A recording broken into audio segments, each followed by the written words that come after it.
J'ai Cette vu qu'il conférence était va maintenant 18 être heures. enregistrée. Eh Et bien voilà, voilà, donc, cher grand maître, il est 18 heures. Vous avez la ok, parole. parfait, il est 18 heures.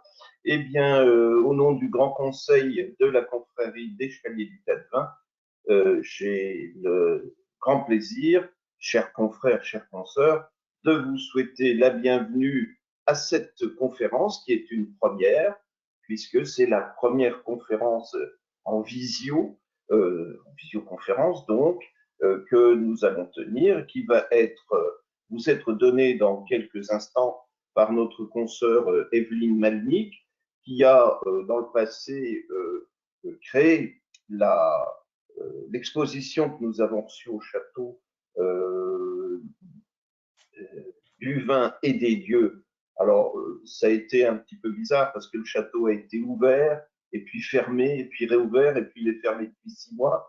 Donc, l'exposition a été vue et puis plus vue, etc. Enfin bon, c'est pour ça que cette conférence va remettre tout ça d'aplomb et va permettre à tous ceux qui seront derrière leur écran eh bien, d'écouter en direct notre consoeur leur parler du vin et des dieux, bien évidemment. Alors, je ne vais pas garder la parole longtemps, mais je vais juste vous dire que nous sommes très heureux de vous avoir en visio parce que on ne s'est pas vu depuis longtemps, 6 mois, que le château est fermé, que nous n'avons pas tenu de chapitre, que nous n'avons pas eu de dîner, que tout ça est très triste, que la boutique est fermée. Nous avons juste réouvert il y a quelque temps la librairie du château où certains passants ou confrères peuvent venir acheter quelques livres. Voilà, dans toute cette bibliothèque Tadvin que nous avons depuis de nombreuses années. Voilà, donc je pense que cette grande première, eh bien, nous permettra de garder le contact. On a déjà commencé, vous avez reçu 4 exemplaires de l'écho du Tadvin, cette newsletter, comme on dit en français, qui nous permet qui vous permet de continuer d'avoir le contact. Et puis, j'espère de tout mon cœur que très bientôt, nous pourrons recommencer à ouvrir notre château et notre grand cellier pour à nouveau des banquets, alors peut-être moins nombreux, ouverts à la jauge et avec des obligations que nous ne connaissons pas encore. Mais en tout cas, ce soir, ça nous fait très plaisir d'avoir tous ces confrères parmi nous. J'arrête maintenant. Arnaud, je vous laisse la parole et je vous souhaite une bonne conférence. Merci, merci, cher grand maître. Ça fait depuis maintenant 1934 que on intronise au château du Clos de Rougeot et dans d'autres lieux où la confrérie se déplace par Noé, par Saint-Vincent et par Bacchus. Et évidemment, on se devait, avec la complicité de notre consoeur Evelyne, de mettre en avant cette thématique du vin et des dieux dans notre dortoir des moines, hein, puisque c'est là que l'exposition est installée. Et je voulais juste vous dire que malgré le fait que, en effet, on a peu d'activités depuis 6 mois, le château du Clos de Vougeot, depuis le 22 janvier 2020, date de l'inauguration de cette exposition, s'est tour à tour transformé en entrepôt logistique pour la livraison de colis aux soignants, en salle de dégustation Covid compatible pour le tadvinage, en halle de concert avec Gauthier Capuçon qui a donné un concert en plein air au mois de juillet.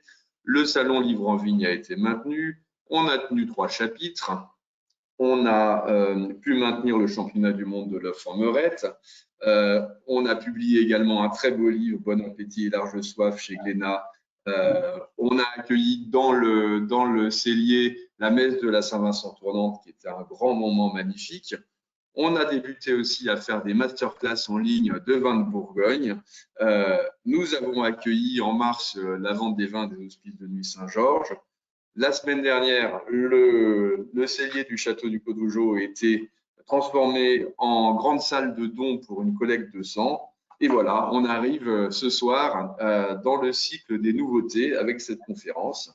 Et je pense que nous sommes maintenant près de 50 en ligne Et Evelyne, vous avez la parole. Je suis très heureux de vous accueillir. Alors, d'habitude, on se voit au château du Clos de Vougeot, mais cette fois-ci, ce sera à travers les écrans. Bienvenue à vous, Evelyne, ça nous fait très plaisir. Vous êtes journaliste, auteur de nombreux ouvrages sur le vin, notamment cet ouvrage Le vin et le sacré.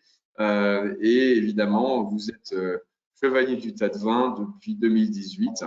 Voilà le livre en question. Je vous laisse la parole, Evelyne.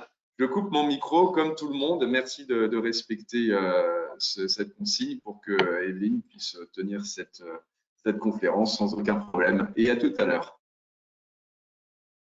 Bon ben, bonsoir à tous, le plaisir est partagé. Voilà, donc bonsoir, cher grand maître Vincent Barbier. Bonsoir, chères consoeurs, chers confrères, chers amis. Merci pour votre présence ce soir, pour cette visite privée en distanciel de l'exposition donc du vin et des dieux. Cette exposition que nous avons conçue ensemble avec la confrérie Vincent Barbier, Arnaud Orcel et Alicia Prénaud, et que nous avions inaugurée l'année dernière, le jour de la Saint-Vincent, au château du Clos de Vougeot, et qui s'est refermée 2 mois après pour cause de Covid. Alors, un grand merci à Arnaud Orcel d'avoir eu cette belle idée de la faire revivre le temps de cette soirée. Un grand merci également à Alicia Prénaud et Ludivine Sergent qui ont superbement mis en scène et en image cette visioconférence. Alors, un mot peut-être tout d'abord pour replacer l'exposition dans son contexte. Son idée m'en a été soufflée par le grand maître Vincent Barbier alors qu'il me faisait chevalier de la confrérie en 2018. Merci à lui. Et comme l'a dit Arnaud, elle fait suite au livre que j'avais écrit, Le vin et le sacré, qui retrace ces liens qui unissent depuis près de 8000 ans le vin et les dieux, le vin et Dieu. Car depuis que le monde existe, le vin est indissolublement lié au divin et le divin au vin. D'ailleurs, la langue française, comme la langue anglaise, ne font-elles pas rimer les deux mots? Et c'est cette histoire d'amour, ces liens sacrés entre le vin et les religions que cette exposition du vin et des dieux raconte. Alors, cette exposition a été conçue sous forme de panneaux, de grands panneaux de 1,50 m sur 1 m, magnifiquement mis en scène sur fond rouge bordeaux par Charlène Desclercq de Chasse Studio. 14 panneaux qui évoquent chacun une manifestation particulière des relations entre le vin et les dieux. Le vin à la table des dieux, le vin dans la Bible, le vin dans le judaïsme, dans le christianisme, le vin dans l'islam, et oui, je vous raconterai ça, l'apport des moines à la culture de la vigne, le vin dans l'histoire de la Bourgogne. On va y revenir. Mais sans plus tarder, commençons la visite et pénétrons dans l'ancien dortoir des moines, situé juste au-dessus du grand cellier, ce dortoir avec sa grande charpente en bois et qui accueillait les frères convers, ces moines chargés du travail dans les vignes. Alors l'exposition s'ouvre avec ce magnifique tableau du Caravage, Bacchus jeune, exposé au musée du Louvre et qui illustre ce premier tableau intitulé « Naissance d'un couple mythique, le vin et Dieu, les liaisons sacrées ». Et que raconte-t-il? Il raconte comment s'est forgée cette histoire d'amour, quand le vin s'est installé au cœur des religions, religions au sens étymologique du terme, qui relie les hommes entre eux, qui relie les hommes avec Dieu. Car n'oublions pas qu'avant d'être civilisationnel, économique, culturel ou politique, le vin est éminemment religieux. Imaginerait-on Dionysos Bacchus sans leurs attributs viniques, Noé sans son cep de vigne et son ivresse, les noces de Cana sans le miracle du vin, le paradis d'Allah sans ses fleuves de vin précieux, ou encore les fêtes de la Saint-Vincent sans le jus de la treille? Non, bien sûr, c'est que le vin boisson totem pour reprendre l'expression du philosophe français Roland Barthes, le vin, boisson sacramentelle, occupe une place qu'aucun autre bien, aucun autre élément du monde entier n'a jamais occupée, ni avant, ni après lui. C'est ainsi qu'unis dans une même ferveur, ensemble, vin, vigne et religion ont écrit des pages d'histoire, façonné la géographie, modelé les paysages, inspiré les artistes du monde entier. Ensemble, ils ont bâti un art de vivre fondé sur des valeurs communes, l'amour, la joie, le partage. Dans son homélie, prononcée en 2015 en Équateur, le pape François n'affirmait-il pas « Le vin est signe de joie, d'amour, d'abondance ». Ensemble, ils ont forgé les racines de l'Europe et du monde, racines bachiques, religieuses, culturelles. En 1958, juste après la signature du traité de Rome qui fonde l'Europe, Benoît de Nursie, fondateur de l'ordre des Bénédictins, n'est-il pas désigné père de l'Europe? Ensemble, vigne, vin, Dieu ont bâti notre histoire, et c'est cette histoire que vont retracer les panneaux suivants. Alors, les panneaux 2 et 3 nous invitent à nous replonger dans ces temps anciens, quand hommes et dieux banquetaient, festoyaient ensemble, quand le vin était Dieu. Depuis la nuit des temps, en effet, pour honorer les dieux, les hommes ont eu le devoir premier d'alimenter leur table, ce qu'on appelle le culte.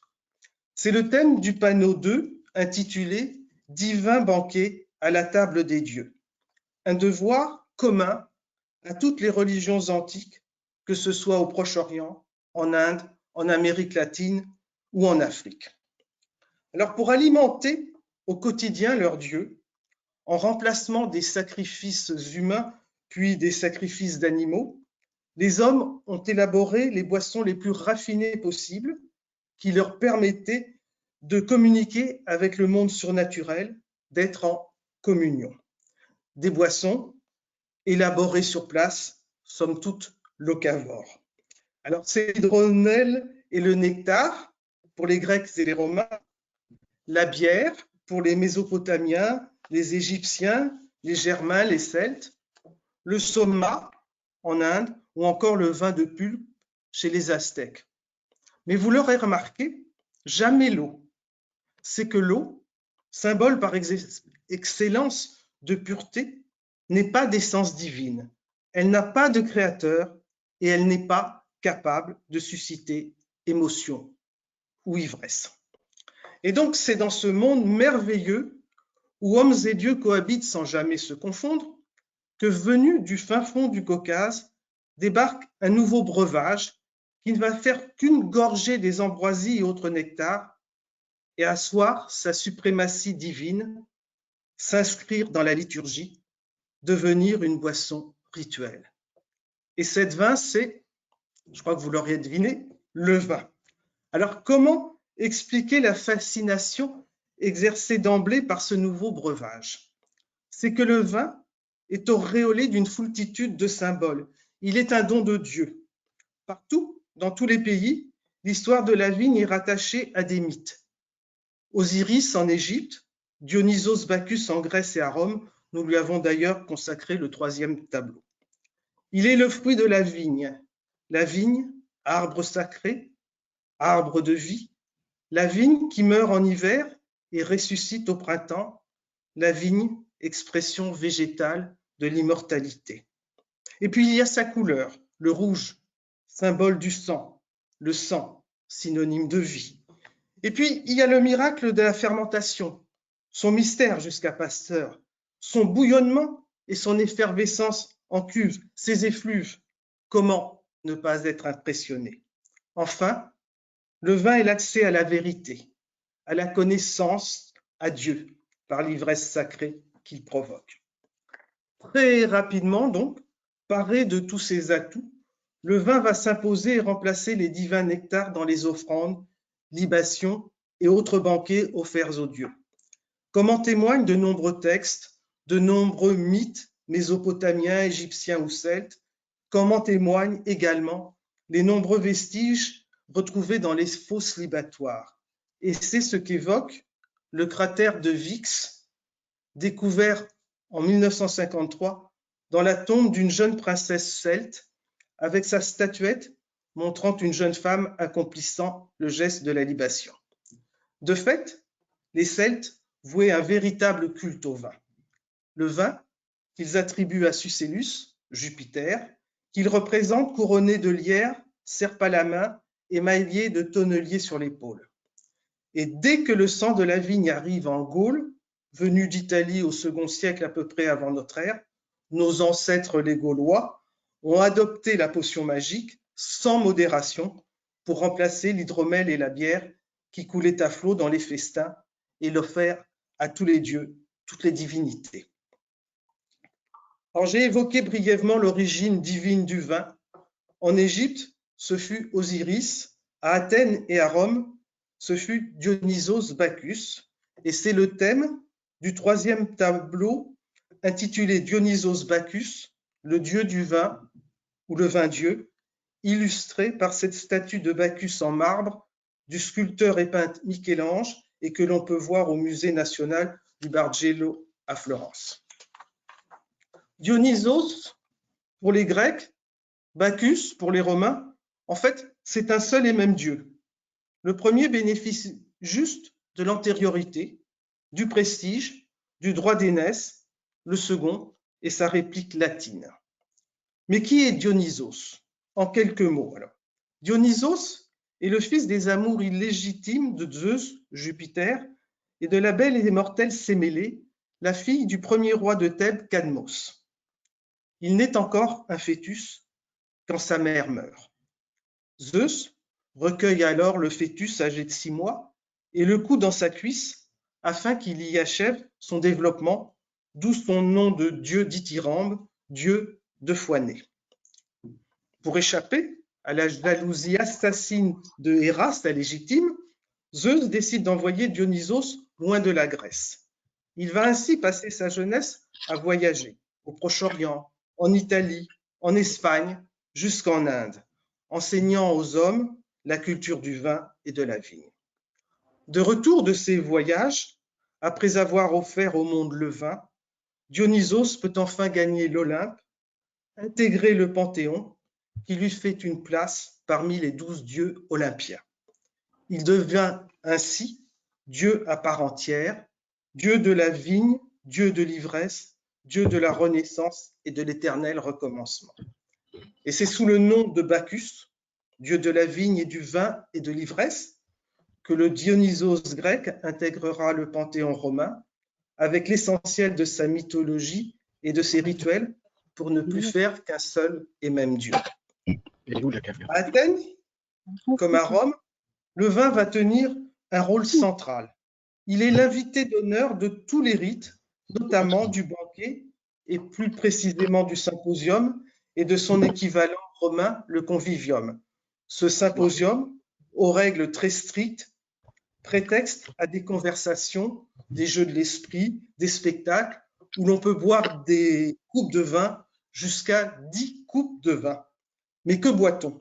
En fait, il s'agit d'un vin coupé d'eau, en général de l'eau de mer, ou mêlé à des plantes, des herbes aromatiques, des épices ou du miel.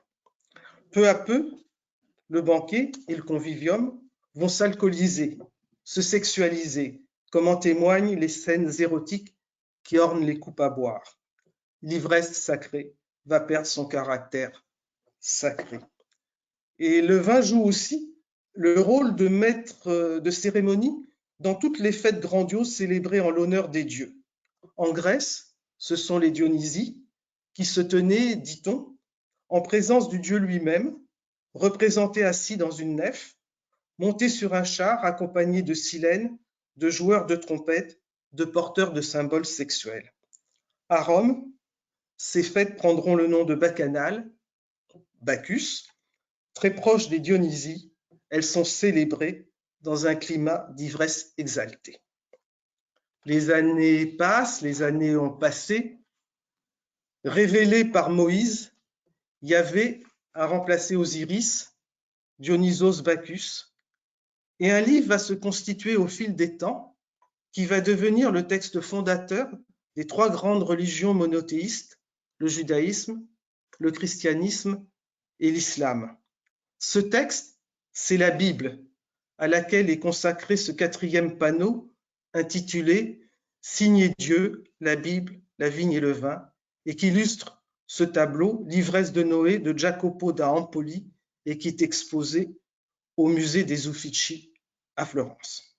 De fait, la Bible, l'œuvre la plus lue au monde avec ses quelques 6 milliards d'exemplaires vendus à ce jour, célèbre la vigne et le vin comme aucun autre livre avant lui ou après lui, depuis ses premières pages jusqu'aux dernières.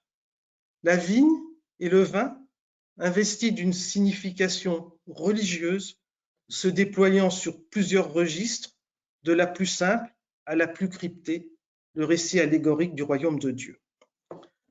La vigne et le vin dans la Bible, donc, et je ne résiste pas à citer cette anecdote que Didier Decoing raconte dans son dictionnaire amoureux de la Bible, et qui évoquait ce témoignage d'un géographe de l'Université de Genève, Antoine Bailly, qui raconte qu'aux États-Unis, on est en 1924, pendant la Prohibition, un éditeur new-yorkais paya 2 professeurs de la prestigieuse Université de Yale avec pour mission de supprimer les mots vigne, vin, vigneron chaque fois qu'ils les rencontreraient dans la Bible, soit 441 fois. Et Antoine Bailly de conclure: les 2 censeurs ne tardèrent pas à s'apercevoir que c'était mission impossible. La suppression de ces mots rendait les passages des textes sacrés à peu près aussi incohérents que s'ils avaient été rédigés par un ivrogne. La vigne, le vin, il est aujourd'hui acté aussi bien par des commentateurs rabbiniques que par des pères de l'Église que la vigne était déjà présente dans la Bible. Elle était apparue, dit la Genèse, dans le jardin d'Éden avec tous les autres arbres fruitiers dès le 3e jour de la création du monde. Et donc, le fruit défendu au paradis, le fruit de la connaissance et du secret, c'était le raisin, le fruit de la vigne, pas la pomme. D'ailleurs, avec quoi, dans toutes les représentations bibliques ou païennes, Adam cache-t-il sa nudité? Une feuille de vigne. L'imaginerait-on avec une feuille de pommier? Et d'où Noé tenait-il son cep de vigne? La confusion serait due en fait à une mauvaise traduction. Poma, désignant le fruit en latin et non la pomme, celle-ci est arrivée bien plus tard en Occident, après la rédaction de la Genèse. De fait, la vigne était fortement présente dans cette région du monde. Elle faisait partie de la culture et de la vie des populations locales. N'oublions pas que la vigne était apparue quelques 8000 à 6000 ans avant notre ère, en Anatolie.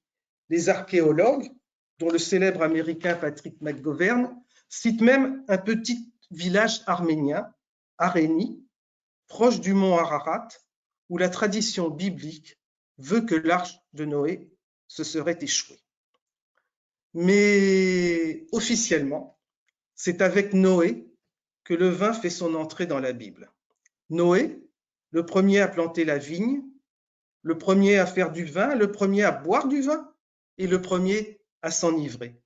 Et comme si cela ne suffisait pas, cette ivresse va se doubler d'un inceste. Cet épisode ne sera jamais condamné.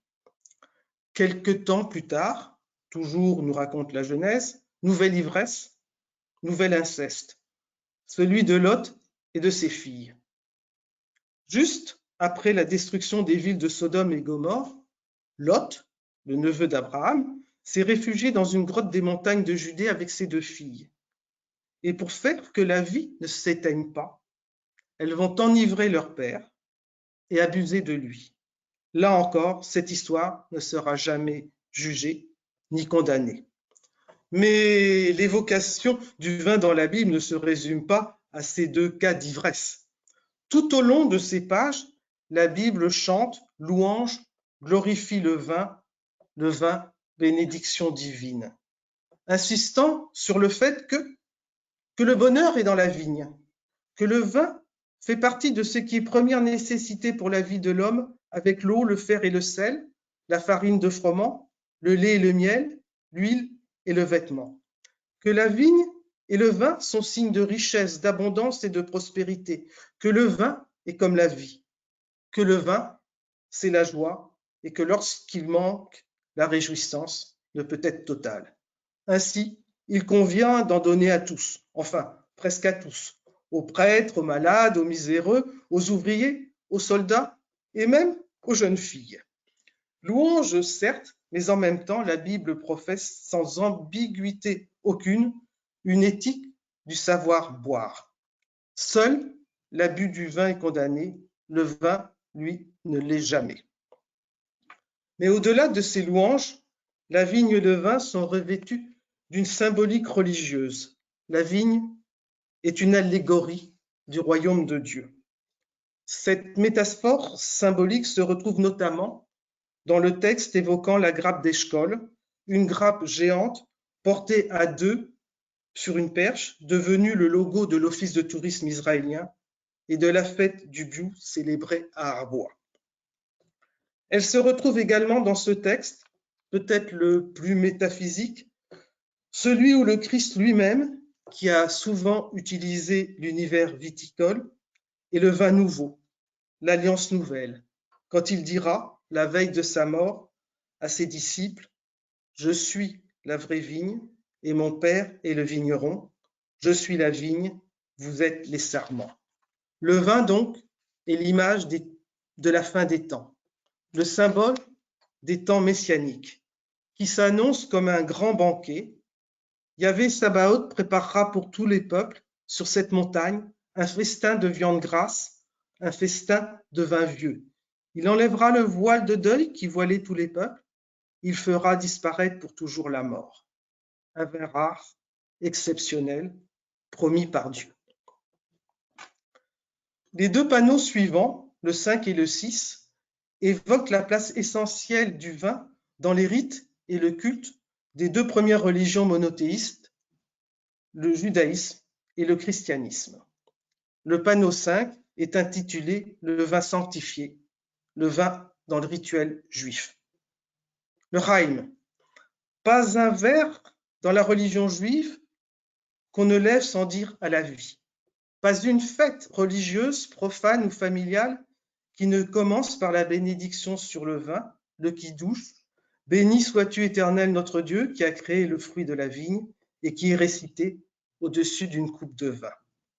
La culture juive a fait du vin le partenaire de toutes ces fêtes, place centrale, métaphorique, symbolique, obligatoire même. J'en évoquerai deux. La fête de Pâques et ses 4 coupes de vin. La Pâque juive, Pessah, commémore la sortie d'Égypte du peuple juif où il fut réduit en esclavage durant 4 siècles. Elle se déroule en mars-avril et dure 8 jours.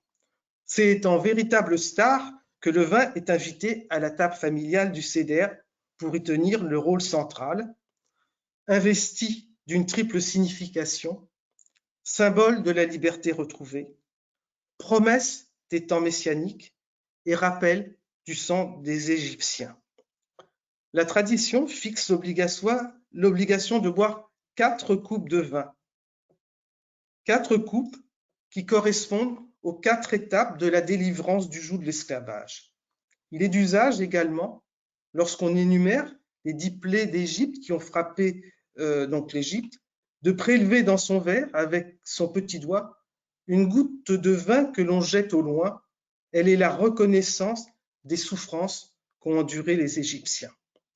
La 4e et dernière coupe est bue à la fin du repas, en ouvrant la porte pour faire entrer le prophète Élie et en prononçant la bénédiction. Nous te rendons grâce pour le pays et le fruit de la vigne, en se souhaitant l'an prochain à Jérusalem la promesse messianique. L'autre fête où le vin règne en maître, c'est la fête d'Esther, Pourim. On peut même dire que Pourim est la fête du vin. Cette fête historique commémore la victoire de la reine Esther et de son oncle Mardochée sur le grand vizir Aman qui avait planifié un génocide de tous les Juifs de l'Empire perse. Ce jour-là, les règles s'inversent. La transgression devient la loi avec l'obligation religieuse de boire jusqu'à ne plus pouvoir distinguer entre maudit soit Aman et béni soit Mardochée. Boire pour confondre le bourreau et la victime. La réjouissance de la délivrance doit être égale à la démesure du vin coupable qui devait provoquer le drame. Mais le vin dans le rituel juif n'est pas n'importe quel vin. Le vin doit être sacralisé. C'est le vin kasher. La loi juive fixe et codifie de manière extrêmement rigide les règles de vinification du vin, depuis la vigne jusqu'au débouchage de la bouteille. Toutes les opérations sont réalisées par des équipes de juifs pieux, les shomrim, placés sous l'autorité rabbinique, seule personne habilitée à manipuler le raisin et à assurer la vinification. Tout cela, bien sûr, sous l'autorité du vigneron, car un château Margaux, kasher, reste un château Margaux, un Cahors kasher, comme celui du château de Chambert, que l'on voit dans une des vitrines, reste un Cahors. Dans une profonde continuité, le christianisme,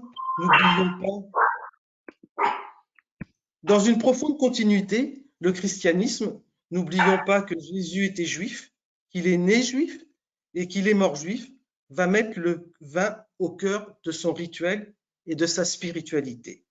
C'est ce qu'évoque le Panosis, sang de la vigne, sang du Christ, consacré au vin dans le rituel chrétien. C'est avec le vin et le miracle des noces de Cana que Jésus... Ah, il n'apprécie pas le vin, le chien. C'est possible de couper les micros, s'il vous plaît. Le chien n'est pas prévu dans le... Oui, mais il n'apprécie pas le vin, peut-être. Dans la conférence. Alors, c'est avec le vin, le miracle des noces de Cana, que Jésus choisit de révéler sa divinité. La scène est racontée dans le seul évangile de Saint Jean. Jésus est invité à un mariage. Vers la fin du banquet, il n'y a plus de vin.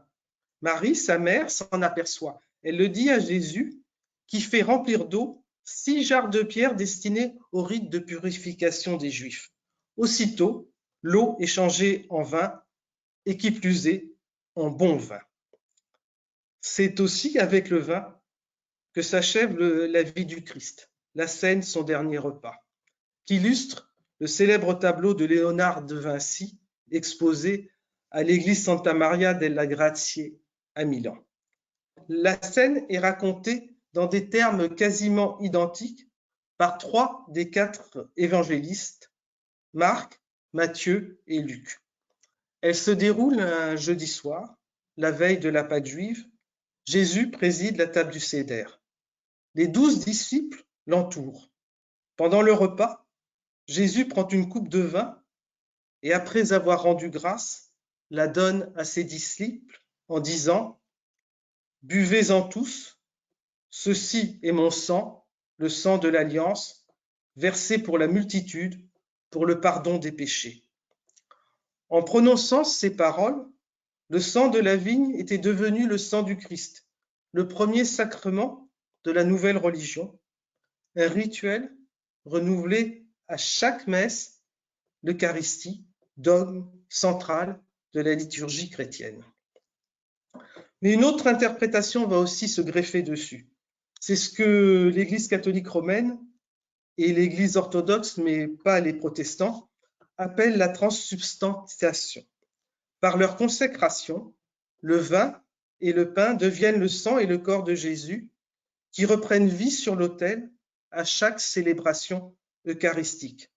Celui qui mange ma chair et boit mon sang demeure en moi et moi en lui, dit l'Évangile selon saint Jean. Ce dogme sera explicité par le Concile de Latran en 1215. L'Église institue alors l'élévation de l'hostie et du calice pour que tous les fidèles soient témoins de cette opération miracle. Quel vin pour la messe? Alors, les textes ne donne pas d'indication du tout sur la nature du vin. La seule règle, unanimement reconnue par tous, catholiques, protestants et orthodoxes, repose sur la définition donnée par le Concile de Florence en 1439. Le vin doit être du vin naturel de raisin et non corrompu. Ils ne disent rien non plus de la couleur du vin. Les premiers vins utilisés sont des vins rouges. La symbolique est évidente, le vin, le sang. Mais à partir du XVIe siècle, l'Église catholique opte pour le vin blanc. Pour des raisons pratiques, le vin blanc ne va pas salir la nappe de l'autel ou le linge purificateur qui sert à essuyer le calice après la communion. Très attaché à la symbolique des signes des évangiles, à celle du sang du Christ versé sur la croix, les orthodoxes sont restés fidèles au vin rouge et les popes de la Sainte Russie adoptèrent très tôt le vin noir de Cahors comme vin de messe. Restons avec le christianisme. Les trois panneaux suivants vont évoquer chacun à leur manière le rôle majeur, essentiel de l'Église, des moines dans le développement de la vigne et du vin de par le monde. C'est que, bréviaire dans une main, cep de vigne dans l'autre, évêques, abbés, moines ont développé la vigne partout où ils se sont trouvés parce que le vin était nécessaire au service du vin. Et c'est le thème du panneau 7, au service de Dieu et du vin. En effet, les besoins en vin des communautés ecclésiastiques sont immenses, énormes. Les historiens ont estimé à 1,5 litre par jour et par personne la consommation monastique. Le vin est nécessaire au service divin, à l'exercice du culte. Il est aussi nécessaire au devoir de charité, d'hospitalité des pèlerins, comme en témoigne toujours la coutume du vin d'honneur. Il est nécessaire aux besoins quotidiens comme aux besoins moraux, à la bonne humeur des moines et à l'harmonie de la communauté. Mais non content d'être nécessaire au service religieux, le vin se doit être bon et d'une qualité exemplaire. C'est ainsi que tout au long du Moyen Âge, les moines peaufinèrent leur méthode viticole, modifiant les sols, développant la notion de terroir, identifiant des centaines de climats, croisant et sélectionnant les cépages. À la fin du Moyen Âge, les moines vignerons, les moines noirs, les bénédictins, puis les moines blancs, les cisterciens, étaient devenus les principaux producteurs de vin en France, baptisant la plupart des grands crus. Aujourd'hui, estime l'historien Roger Dion dans son Histoire de la vigne et du vin en France, aujourd'hui encore, on a du mal à évaluer toute la contribution monastique à l'histoire du vin. C'est la France entière qu'il faudrait parcourir si l'on voulait n'omettre aucun des vignobles jadis créés par la viticulture ecclésiastique médiévale. C'est cette contribution monastique, alors elle se retrouve aussi bien dans le nom des appellations, Saint-Amour, Saint-Joseph, Saint-Julien, le nom des domaines, Château-Angélus, Château-Pape-Clément, Clos-de-la-Chapelle, et dans toutes ces cuvées qui ne peuvent cacher leur origine religieuse et monastique et qui illustrent très bien cette étiquette de Château l'Évangile, Pomereux. Alors cette main des moines se retrouve non seulement en France, mais aussi dans tous les pays d'Europe occidentale, Allemagne, Autriche, Espagne, jusqu'au Danemark et en Angleterre. Et elle se mondialisera à partir du XVe siècle aux États-Unis, en Amérique latine, en Afrique du Sud ou en Australie. La Révolution française marque un coup d'arrêt à la vie monastique et donc à la culture de la vigne. Quelques abbayes, pourtant, maintiennent vivante la tradition vinicole, comme l'abbaye de Lérins en France, le monastère cistercien de Heiligenkreuz en Autriche, ou encore le monastère de Poblet en Catalogne, classé au patrimoine mondial de l'UNESCO en 1991.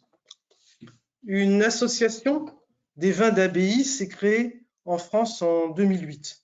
Mais sur ces 18 abbayes, 8 seulement sont vivantes, les autres font du vin, mais elles ne sont plus dirigées par des moines ou des moniales. Alors je sens que vous vous posez la question, et le Vatican, est-ce que le Vatican aussi produit du vin comme l'avaient fait les papes à Châteauneuf pendant leur exil? Alors là, non seulement le Vatican est, selon le Wine Institute, le premier pays consommateur de vin au monde, avec 74 litres par habitant et par an, soit environ 2,5 litres de vin par personne par jour, mais aussi la papauté exploite à Castel Gandolfo, la résidence d'été des papes, des vignes en terrasse qui produisent des vins rouges à base de Cesaneve del Lazio et des blancs à partir de Trebbianello qui alimentent les caves du Vatican. Mais prier ou boire, les moines n'ont pas toujours choisi. C'est ce qu'évoque le panneau 8, prier ou boire, that is the question, les moines grands buveurs devant l'Éternel. Et si le premier responsable n'était autre que Benoît de Nursie, le fondateur de l'ordre des bénédictins au 5e siècle, notre père de l'Europe, qui avait autorisé ses moines à boire du vin tous les jours. Mais que dit précisément saint Benoît et sa règle 40 intitulée « Comment boire » ? Ayant égard au tempérament de ceux qui sont faibles, nous croyons qu'une émine de vin, 0,27 litres, suffit à chacun pour la journée. Que si la situation du lieu ou le travail ou les chaleurs de l'été demandent quelque chose de plus, la volonté du supérieur en décidera. Mais il veillera avant tout à ne pas se laisser aller jusqu'à la satiété ou à l'ivresse. Nous disons, il est vrai, que le vin ne convient aucunement aux moines, mais comme on ne peut pas en persuader les moines de notre temps, convenons du moins de n'en pas boire jusqu'à satiété, mais avec modération. Alors on est entre 530 et 556, modération. Le mot est lâché. Bon. Le thème du moine bon viveur, grand buveur, videur de barrique, toujours prêt à lever le coude, ne serait-ce que pour la gloire de Dieu, est un thème traditionnel de la littérature française et anglaise, Gaillard et Polissonne du Moyen-Âge. On pense à Frère Tuc, ami de Robin des Bois, au Gros Prieur avec son broc de vin blanc de Clément Marot, au moine Guéluron qui connaissait les tavernes de la ville des comtes de Cantorbéry de Geoffrey Chaucer, ou encore le père Gaucher des Lettres de Montmoulin d'Alphonse Daudet.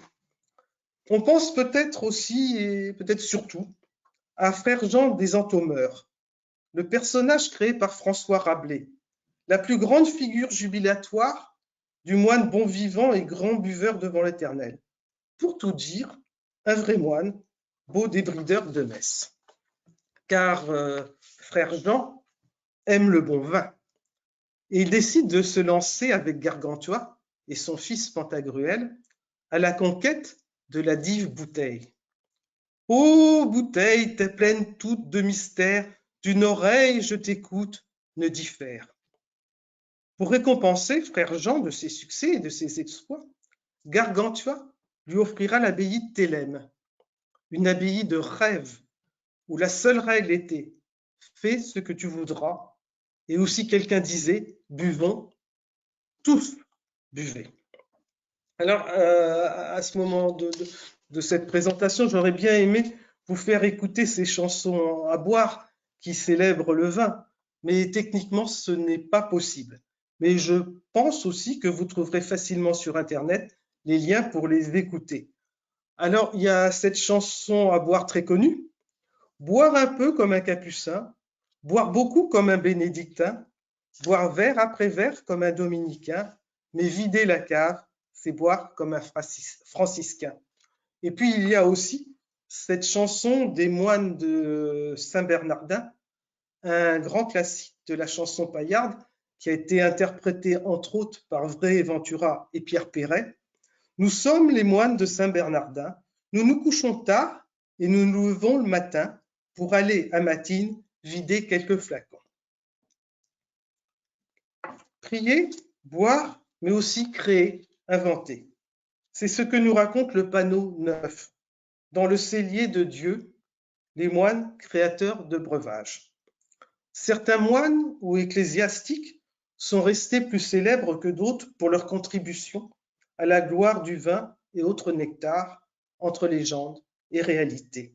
Alors, côté légende, la plus célèbre, c'est celle de l'invention du champagne par Dom Pérignon. On raconte que le légendaire bénédictin a inventé le champagne. Pourtant, rien dans ses mémoires, dans les écrits de l'époque, ne le laisse penser. Ce n'est que plus d'un siècle après sa mort que le chanoine Don Grossart, qui est en fait le dernier cellérier de Auvilliers, lui fit cette réputation. L'histoire eut le succès que l'on connaît. Donc, mais rectifions un petit peu l'histoire. Alors, Pierre Pérignon est l'exact contemporain de Louis XIV, 1638-1715. Il est entré à l'abbaye bénédictine d'Auvilliers, où il est promu à 29 ans, maître cellérier, et il y restera jusqu'à sa mort. Et s'il n'a pas inventé le champagne, on lui doit quand même les formidables progrès de la viticulture champenoise. L'adaptation des différentes variétés de cépages, suivant l'exposition et la nature du sol, l'invention de la technique découpage, le dégorgement, le transfert de la seconde fermentation du vin du fût dans la bouteille, la fabrication de la bouteille épaisse dite champenoise et la redécouverte du bouchon d'écorce de liège. En revanche, les moines ont bien inventé l'élixir végétal de la Grande Chartreuse, la bénédictine, dont on ne peut taire l'origine religieuse, avec cette devise qui figure sur son étiquette DOM, Deo Optimo Maximo, Dieu absolument beau, absolument grand. Ils ont bien inventé aussi le vin jaune, enfin plutôt les bénédictines de l'abbaye de Château-Chalon, qui au Moyen-Âge ont planté les premiers pieds de Savagnin, ce cépage qui a donné naissance au vin jaune du Jura, ce vin de voile iconique. Ils ont bien été aussi à l'origine de la blanquette de Limoux. Selon la légende, en 1531, les moines de l'abbaye bénédictine de Saint-Hilaire se seraient aperçus que le vin blanc qu'ils avaient mis en bouteille et bouché de liège prenait mousse et formait des bulles. Ils découvraient la deuxième fermentation en bouteille. La blanquette de Limoux était née. Elle est considérée comme le plus vieil effervescent du monde. Sans transition aucune, passons au panneau 10, intitulé « Au paradis d'Allah, le vin au sein de l'islam ».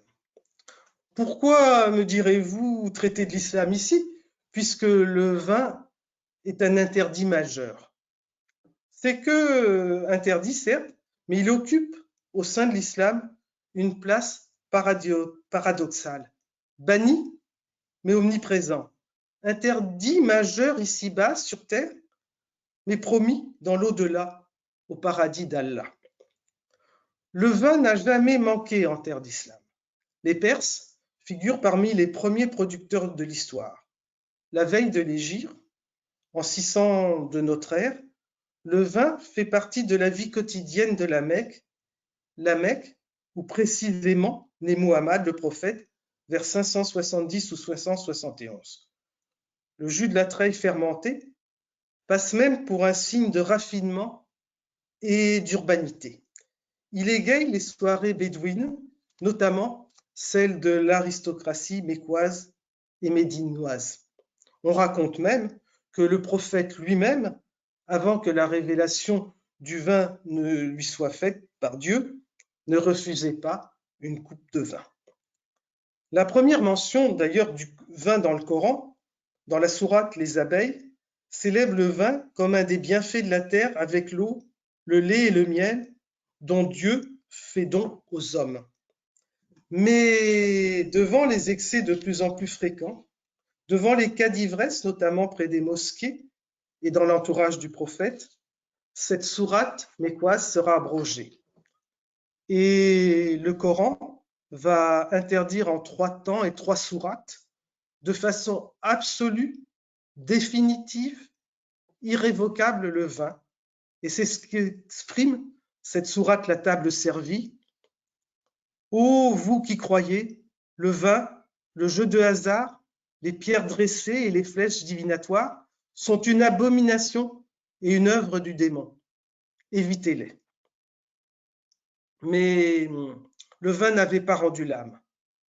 Officiellement condamné sur terre, il était tout aussi officiellement promis dans l'au-delà, au même titre que les houris, ces jeunes vierges aux yeux noirs. Promis dans des termes très séduisants, tentateurs, alléchants après la mort, à ceux qui entrent dans les jardins célestes. De nombreuses sourates font miroiter ce paradis où le vin coule à flot, le paradis, lieu de réconciliation de l'homme et du vin. Comme par exemple cette sourate Muhammad. Voici la description du jardin promis à ceux qui craignent Dieu.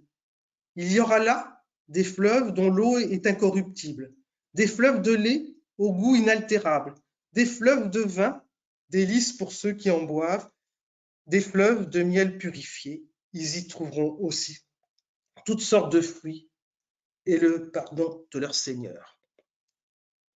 L'interdit sera plus ou moins respecté suivant les lieux et les époques. Mais de fait, le vin n'a jamais cessé de couler dans les pays arabes. Et en ces débuts du XXIe siècle, des vignobles de qualité existent en Turquie, en Égypte, au Liban, en Tunisie ou en Algérie. Et au Maroc, le roi descendant du prophète et commandeur des croyants est l'un des plus grands propriétaires de vignobles de son pays et un des plus grands producteurs de vin du monde musulman. Autre preuve que le vin n'avait pas disparu du monde islamique, l'explosion, dès les premiers siècles de l'islam, d'une école bachique, érotique et religieuse au sein de la poésie arabe. Tout en affirmant leur respect des commandements divins, les poètes chantent le breuvage, sa couleur, ses saveurs, les tavernes, les banquets et l'ivresse. Ainsi ce poème du célèbre poète Omar Khayyam, extrait de ses Robayat, ses quatrains. Je bois du vin et l'on me dit, à droite et à gauche, ne bois pas de vin, c'est l'ennemi de la religion. Quand j'ai su que le vin était l'ennemi de la religion, j'ai dit, par Allah, laissez-moi boire son sang, c'est un acte de piété. Le vin qui permet de se fondre en Dieu, d'atteindre l'extase, la transition est toute trouvée avec le panneau 11. Par-delà le bien et le mal, ivresse spirituelle et vin mystique. Quand le vin est pur, il fait voir Dieu, écrit le romancier et essayiste Léon Bloy. Bien évidemment, l'ivresse est condamnable, forcément condamnable, coupable de tous les égarements. Et toutes les religions ont condamné sans ambiguïté aucune l'ivresse, mais sans jamais condamner le vin. Et tous les livres saints évoquent une autre ivresse, qu'ils appellent spirituelle ou mystique. Ce sentiment qui permet de tutoyer les anges. Le vin ici est celui de la connaissance, de l'amour divin. Dans le vin, la vérité, in vino veritas, dit l'expression populaire attribuée à Pline l'Ancien et qui est devenue proverbe. Elle se dit, la vérité est dans le vin en Grèce. En Chine, on dira, après le vin, la parole vraie. Ou encore, selon le Talmud babylonien, le vin est entré, le secret est sorti. C'est qu'au-delà de la signification commune du vin qui délie les langues et fait parler, cette formule peut aussi se lire à un second niveau philosophique, le vin comme accès à la connaissance. Une des grandes évocations de l'ivresse sacrée se trouve dans le Cantique des Cantiques, ce long poème érotique et sacré avec son évocation peut-être la plus connue, en tout cas la préférée des exégètes, « Introduisez-moi dans la maison du vin ». Le vin comme une métaphore de la sagesse divine que l'âme des élus est appelée à boire. Il a servi de base à une interprétation mystique du vin et de la vigne, et de nombreux pères de l'Église, Origène, Saint Grégoire de Nice ou encore Saint Jean de la Croix, pour ne citer qu'eux, lui ont consacré homélies et commentaires. L'ivresse mystique est aussi un thème classique de la poésie taoïste. Pour les Chinois de jadis, la vertu du vin ne se distingue pas du pouvoir de l'ivresse, pour reprendre les mots de Confucius. Et le vin et avec lui l'ivresse ont été chantés par de très nombreux poètes illettrés. Et je ne résiste pas là à vous lire ce poème du grand poète de l'époque Tang, Li Po, « Buvons seuls sous la lune ». Si le ciel n'aimait pas le vin, il n'y aurait pas une constellation du vin au ciel. Si la terre n'aimait pas le vin, elle n'en serait pas la source. Puisque ciel et terre aiment le vin, il n'y a pas pour le ciel de honte à l'aimer. Si les sages et les saints n'aiment pas le vin, à quoi bon s'adresser aux esprits et aux divinités? 3 coupes et l'on communique avec le grand Tao. Une jarre et l'on est en harmonie avec l'univers. Je ne souhaite dans le vin qu'en obtenir le plaisir. Le thème de l'ivresse spirituelle, la sobria ebrietas, la belle ivresse, est également très répandu dans la littérature religieuse chrétienne, devenant, sans du Christ, le vin ouvre le royaume des cieux. C'est ce qu'exprime Grégoire de Nice dans son homélie 10. « Mangez, amis, buvez, enivrez-vous, mes frères. L'invitation à l'ivresse que le Verbe fait ici à ses frères est d'accord avec les paroles évangéliques, puisque telle est l'ivresse de vin que le Seigneur propose à ses convives et qu'elle produit l'extase de l'âme vers les choses divines. » C'est ce qu'exprime également saint Thomas d'Aquin quand il dit « Il faut goûter le vin avec modération mais sans cesse, parce qu'on atteint grâce à lui l'ivresse du sacré. L'ordre religieux du monde repose sur le vin. » Osiris, Dionysos, Bacchus ne sont plus. Ils ont été remplacés par quelques figures de saints auréolés de miracles, de légendes, canonisées. En un mot, leurs dignes successeurs. C'est le thème du panneau 12, Vincent, Martin, Urbain et les autres, les nouveaux dieux du vin. Ils sont une trentaine à revendiquer ainsi le divin label Saint du vin. Parmi eux, Vincent. Quelques mots donc juste pour l'évoquer. Vous connaissez d'ailleurs peut-être la chanson bourguignonne. Chevalier, disciple, compagnon, Bacchus à sa dévotion, mais pour tout vigneron, Saint Vincent est le patron. Vincent est l'un des saints les plus populaires d'Occident. Diacre de l'évêque de Saragosse, il mourra en martyr le 22 janvier 304. Son élection par les vignerons reste mystérieuse. Certains estiment normal qu'il ait été que soit pris pour patron un saint dont le corps fut broyé sous les instruments du supplice, comme le raisin sur le pressoir et roulé sur des débris de bouteilles. D'autres prétendent que c'est son statut de diacre, celui qui verse le vin de la burette dans le calice, qui lui valut le protectorat des vignerons. Les calembours sur son nom, Vincent, C-E-N-T, Vincent, S-E-N-T, ont certainement aussi joué un rôle. Mais ce n'est qu'au début du XVIIe siècle que Vincent est adopté comme saint patron par plusieurs confréries de vignerons. Et donc dès lors, vêtu de la dalmatique du diacre, le saint est figuré avec la serpette du vigneron, une grappe de raisin à la main. Saint Vincent, saint cumulard si l'on peut dire, il est en effet le saint patron protecteur des tonneliers, des marchands de vin, des inspecteurs des vins, des vinaigriers et de la vigne, et célébré le 22 janvier. Tombée un temps dans l'oubli, la fête a été remise à l'honneur, je ne vous l'apprends pas, en 1938 par la confrérie des chevaliers du tas de vin, qui imagine de faire tourner le saint, non plus de famille en famille, mais de village en village. La Saint-Vincent tournante était née. La première édition eut lieu à Chambol-Musigny. Aujourd'hui, cette fête se décline à l'infini, de la simple fête de village à la grande messe populaire, sans jamais renier ses origines. Vincent le matin, Bacchus le soir. Vin et divin n'ont pas seulement inspiré ces saints, ces fêtes qui enthousiasment chaque année le public. Ils ont aussi inspiré les artistes du monde entier, tous arts confondus, peinture, littérature, sculpture, céramique, des milliers d'œuvres d'art qui célèbrent et glorifient à travers le monde les liens d'amour entre le vin et les dieux, le vin et Dieu.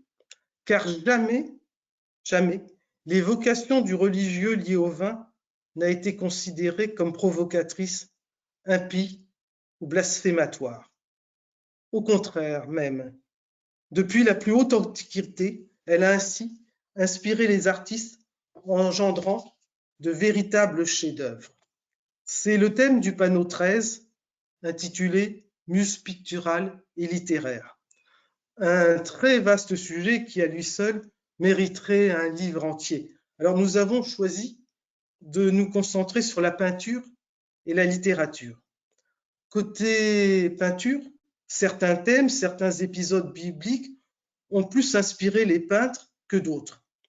Alors, sur le podium des scènes les plus représentées figurent, alors, sur la plus haute marche, la Seine, certainement, la source d'inspiration la plus importante pour les peintres, avec non seulement le tableau qu'on a vu de Léonard de Vinci, mais aussi ceux du Tintoret, Holbein, El Greco, Rubens, Poussin, Philippe de Champaigne, Dali, Chagall, Zhang Fanchi. Quant au peintre américain, le grand peintre américain Andy Warhol, il lui dédia une série de 100 tableaux. En deuxième position, on trouve Dionysos Bacchus. Son palmarès pictural est lui aussi impressionnant, de Léonard de Vinci à Gustave Klimt, en passant par le Caravage, Rubens, Velázquez ou Rébérol. Mais curieusement, on ne lui donne jamais le même look. Il peut avoir ainsi une grande barbe, une chevelure aux longues tresses ou des cornes de taureau. Il peut porter une panthère ou un léopard. Il peut aussi être représenté sous les traits d'un jeune homme aux formes efféminées, avec un lierre ou une couronne de feuilles de vigne sur la tête, ou encore être représenté en satyre ou en état d'ébriété. Sur la troisième marche du podium, on trouve les noces de Cana.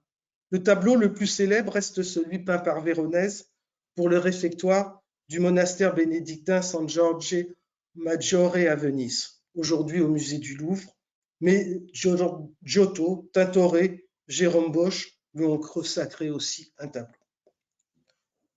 Côté littérature, nombreux sont aussi les écrivains, poètes, dramaturges qui ont fait rimer vin et divin, d'immenses hommages au lien du vin et du sacré. Le choix a été tout aussi difficile. J'ai retenu un poème.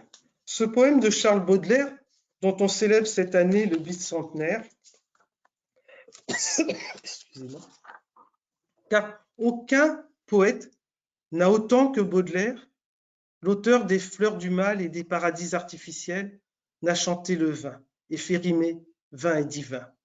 Le vin coule à flot dans les poèmes de Baudelaire. Le vin amour, le vin ivresse, vin exaltation de l'âme, exaltation de Dieu, chemin vers la spiritualité. Donc je vous livre ce court extrait extrait des paradis artificiels. Profonde joie du vin, qui ne vous a connu? Je tomberai au fond de la poitrine comme une ambroisie végétale. Je serai le grain qui fertilise le sillon douloureusement creusé. Notre intime réunion créera la poésie. À nous deux, nous ferons un Dieu et nous voltigerons vers l'infini comme les oiseaux, les papillons, les fils de la Vierge, les parfums et toutes les choses zélées. Voilà ce que chante le vin dans son langage mystérieux. Le dernier panneau est consacré à la Bourgogne, avec ce focus sur la place du vin dans cette grande région viticole, vinique de France. Il est intitulé « Le vin et le sacré » au patrimoine mondial de l'UNESCO. Car la Bourgogne est l'un des plus anciens vignobles de France, terre de vin attestée depuis l'époque romaine, celui aussi où l'imprégnation du vin et du sacré est peut-être la plus prégnante. Cette imprégnation religieuse se manifeste de multiples façons. Elle se révèle à travers ces clos mythiques entourés de murs, souvent inchangés depuis leur création. Le clos de Bèze, le clos de Vougeot, le clos de Tarbes. Elle se manifeste à travers les abbayes qui ont fait leur le proverbe « Qui bon vin boit, Dieu voit ». Les abbayes donc Cîteaux, Cluny, Notre-Dame de la Pierre qui vire ou encore Notre-Dame de Fontenay, inscrite au patrimoine mondial de l'UNESCO. Elle se dévoile aussi dans le nom des domaines et des parcelles ou des climats, qui renvoient aux institutions religieuses ou seigneuriales. Clos de la Chapelle, la Combe aux moines, domaine du Cellier aux moines, vigne de l'Enfant Jésus. Elle s'imprègne aussi, cette imprégnation religieuse, elle s'affiche aussi à travers le nom de certaines appellations qui ne peuvent taire leur origine monastique et religieuse. Non seulement toutes celles en saint, Saint-Aubin, Saint-Brice, Saint-Romain, Nuit-Saint-Georges, Romanée Saint-Vivant, mais aussi celles aux noms évocateurs, Bourgogne-la-Chapelle Notre-Dame, Bourgogne-le-Chapitre, Clos des Lambrets. Elle s'affirme enfin avec la reconnaissance le 4 juillet 2015 des climats de Bourgogne inscrits au patrimoine mondial de l'UNESCO au titre de paysage culturel. 1247 climats héritiers de la viticulture monastique du Moyen-Âge. Avec eux, le vignoble de la Romanée-Conti et son emblème la croix, les abbayes et les églises romanes qui longent la route entre Dijon et Bonn jusqu'à Centenay, et le légendaire et célèbre Clos de Vougeot, là où s'est tenue l'exposition, le siège depuis 1934 de la confrérie des Chevaliers du Tapetin. Un mot encore, si vous le voulez bien, pour conclure et clore cette visite virtuelle du 23 avril, jour de la Saint-Georges. J'aimerais citer ces deux évocations du vin, son rôle de la religion par le pape François à une époque, la nôtre, où religion et vin sont de plus en plus souvent considérés comme politiquement incorrects. Alors, il y a cette déclaration de 2014 devant la Congrégation pour les instituts de vie consacrée, où il déclare « Je vous encourage à continuer à travailler avec générosité et audace dans la vigne du Seigneur pour favoriser la croissance et la maturation des grappes luxuriantes, d'où pouvoir tirer ce vin généreux qui pourra revigorer la vie de l'Église et réjouir le cœur de tant de frères et sœurs qui ont besoin de notre fidélité charismatique. N'oubliez pas de remercier le maître de la vigne qui vous a appelé à cette tâche. » Ou encore cette déclaration de juin 2016 lors de l'audience générale place Saint-Pierre où il déclare « Tandis que l'eau est nécessaire pour vivre, le vin, lui, exprime l'abondance du banquet et la joie de la fête. Une fête de noces où le vin qui manque fait honte aux nouveaux époux. Imaginez de finir la fête de noces en buvant du thé. Le vin est nécessaire à la vie. » le vin nécessaire à la vie. Qu'ajouter d'autre? Si, à souhait. Quand les conditions sanitaires le permettront, que vous puissiez aller visiter cette exposition que nous avons eu tant de plaisir à monter, la confrérie Arnaud, Alicia ou Ludivine, et qui est toujours en place dans l'ancien dortoir des moines au château du Clos de Vougeot. Merci pour votre attention. Merci Evelyne pour cette évocation et tous ces panneaux qu'on a hâte de découvrir ou de redécouvrir au château du Clos de Vougeot. Ce panorama de l'histoire du vin et des dieux et les liens qui évidemment nous unissent avec cette thématique à la confrérie sont très forts. Et je dois avouer que ça fait du bien de se voir tous. Vous pouvez allumer les caméras, chers confrères, laisser les micros fermés, poser éventuellement vos questions si vous le souhaitez avec la petite boîte de dialogue qui est sur la droite. Cette conférence, on la mettra également sur la chaîne YouTube du Château du Clos de Vougeot pour qu'elle puisse être visionnée avec votre aimable autorisation, Evelyne. Je crois qu'on a appris plein de choses. On a redécouvert des textes sacrés, des évocations du pape François tout à fait intéressantes. Et je voulais vous remercier parce qu'en effet, on a eu beaucoup de plaisir à vivre cette conférence. On a eu beaucoup de plaisir à la créer il y a déjà maintenant 2 ans. Et ça fait plaisir de vous voir tous attentifs. Et je crois que ce qu'on peut dire aussi, c'est que les micros, la conférence a débuté à 18h et tous ceux qui se sont connectés sont restés. Donc, je crois que la thématique a bien intéressé et je trouve ça très, très sympathique. On pourra lire tous les petits commentaires. Je voulais vous informer également qu'on va continuer ce cycle de conférences avec une autre intervenante qui est la directrice conservatrice du musée du vin de Champagne et d'archéologie régionale d'Épernay, Laure Ménétrier, qui est également notre consoeur et qui interviendra fin mai autour du thème « Le vin, une affaire de femme ».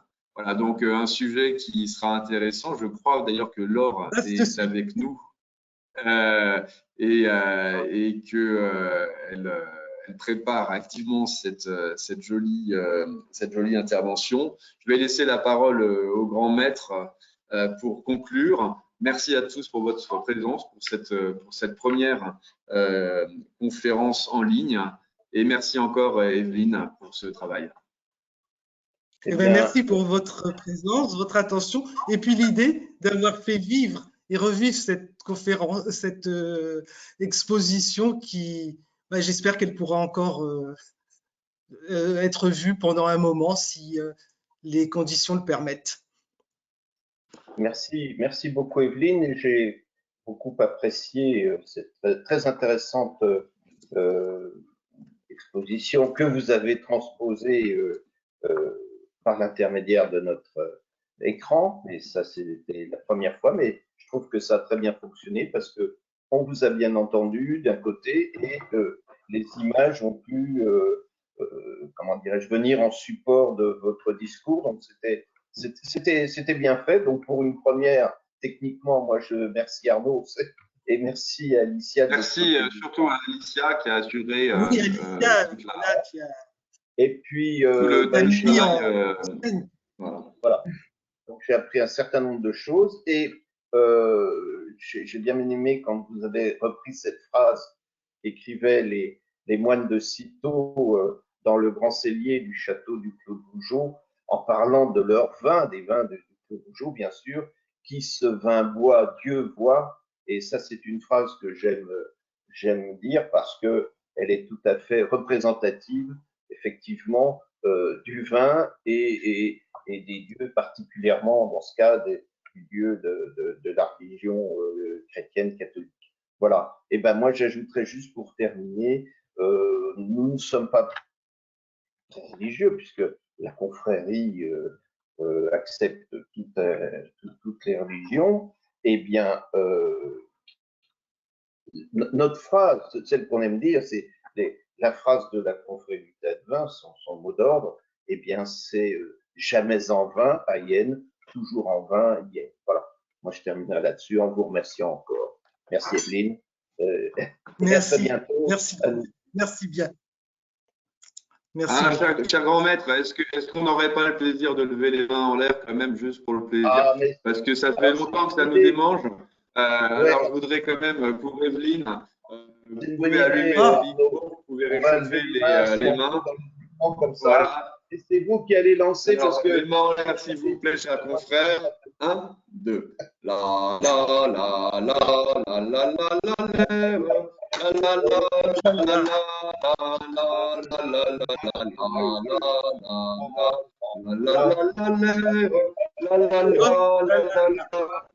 la. Merci Evelyne, à très bientôt. C'est ce que synchro, c'est bien. Voilà. À bientôt. Merci. Merci à vous tous.